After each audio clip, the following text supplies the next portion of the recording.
LSK. L એટલે લોયાધામ. લોયાધામ એટલે શું? 1. મોક્ષનું દ્વાર. 2. આત્મીયતાનો ભંડાર. 3. સુરાબાપુની તપોભૂમિ. 1. મોક્ષનું દ્વાર.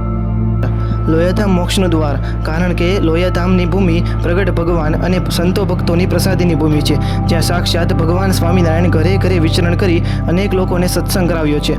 આખું ગામ શ્રીજીની ચરણ રજથી અંકિત છે. આ પ્રસાદીની ભૂમિ શાકોત્સવની જનની છે, જ્યાં 500 બ્રહ્મણસોએ વિચરણ કર્યું છે. માટે લોયાધામ તે મોક્ષનું દ્વાર છે. 2. આત્મીયતાનો ભંડાર. લોયાધામ એટલે આત્મીયતાનો ભંડાર. લોયાધામ પરિવારમાં સંતો ભક્તોની આત્મીયતા અજોડ છે. ભક્તો એકબીજાની મદદ અને બીજાના દુઃખના સાથી બને છે. એકબીજા પરસ્પર મહિમા રાખે છે.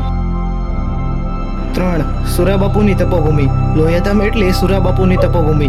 સુરાબાપુએ પોતાનું તન, મન અને ધન મહારાજ અને સંતોના ચરણોમાં સમર્પિત કરી દીધું હતું, અને સુરાબાપુએ ભરજુવાનીમાં આજીવન બ્રહ્મચર્ય વ્રત રાખીને સ્વામિનારાયણ ભગવાનની સેવા કરી હતી. માટે લોયાધામ એટલે મુક્તરાજ સુરાબાપુની તપોભૂમિ.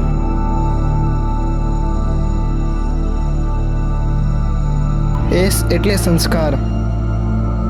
સંસ્કાર એટલે શું? 1. જીવનમાં રોશની. 2. સંસ્કાર એટલે 10મો નિધિ. 1. જીવનમાં રોશની. જીવનમાં સંસ્કાર હોય તો જીવન રોશનીની જેમ ચમકવા લાગે છે. જેમ લાડુમાં ઘી વગર નકામું છે, તેમ જીવન સંસ્કાર વગર નકામું છે. માટે સંસ્કાર એ જીવનમાં રોશની છે. 2. સંસ્કાર એટલે 10મો નિધિ. સંસ્કાર એટલે 10મો નિધિ, કારણ કે જેના જીવનમાં સંસ્કાર હોય તે કદાચ ઓછું ભણે કે નિર્ધન હોય, પણ તે સંસ્કારી જ સાચો ધનવાન છે. અંતે જતાં તેને તેનામાં રહેલા સારા સંસ્કાર જ કામ આવશે. સર્વે ધન હોવા છતાં જેની પાસે સંસ્કાર નથી તે નિર્ધન છે. કે એટલે કેન્દ્ર. કેન્દ્ર એટલે શું? 1. કોઈ ચોક્કસ લક્ષ્ય, જેમ કે મારું લક્ષ્ય લોયાધામ, મારું લક્ષ્ય મુક્તાનંદીય પરંપરા. 2. કોઈ પણ કાર્યનો મુખ્ય આધાર, જેમ કે બાળકોના જીવનનું ઘડતર.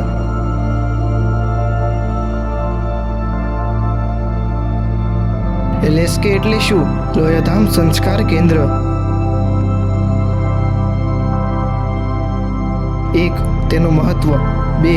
શા માટે જરૂરી છે. 3. તેમાં જોડાવાથી થતા ફાયદા. 4. તેમાં ન જોડાવાથી થતું નુકસાન. 1. તેનું મહત્વ. લોયાધામ સંસ્કાર કેન્દ્રનું મહત્વ એ છે કે તેમાં જોડાવાથી બાળકની આધ્યાત્મિક ને ભૌતિક ઉન્નતિ થાય છે, માનસિક વિકાસ થાય છે અને બાળક સંસ્કારથી રંગાઈ જાય છે. સંતો તથા સંચાલકો તેમને સારા સદ્ગુણો શીખવાડે છે.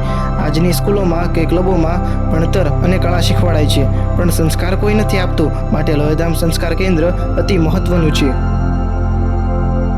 2. શા માટે જરૂરી છે? લોયાધામ સંસ્કાર કેન્દ્ર એટલા માટે જરૂરી છે કારણ કે આજે દુનિયામાં મોબાઈલ ને કમ્પ્યુટરના જમાનામાં બાળકો સંસ્કારહીન થઈ રહ્યા છે.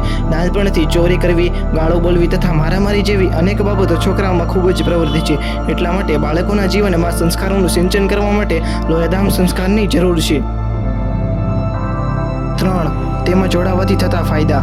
લોયાધામ સંસ્કાર કેન્દ્રમાં જોડાવાથી બાળકના જીવનમાં સંસ્કાર આવે છે અને જીવનમાં આગળ વધવાનો માર્ગ મળે છે. ભગવાન સાથે લાગણી વધે છે. બાળક માતા પિતાને આદર કરતો થાય છે અને ભણવામાં હોશિયાર બને છે. વ્યસન અને ફેશનથી દૂર રહે છે અને મોટો થઈ મહાન વ્યક્તિ બને છે. 4. તેમાં ન જોડાવાથી થતું નુકસાન.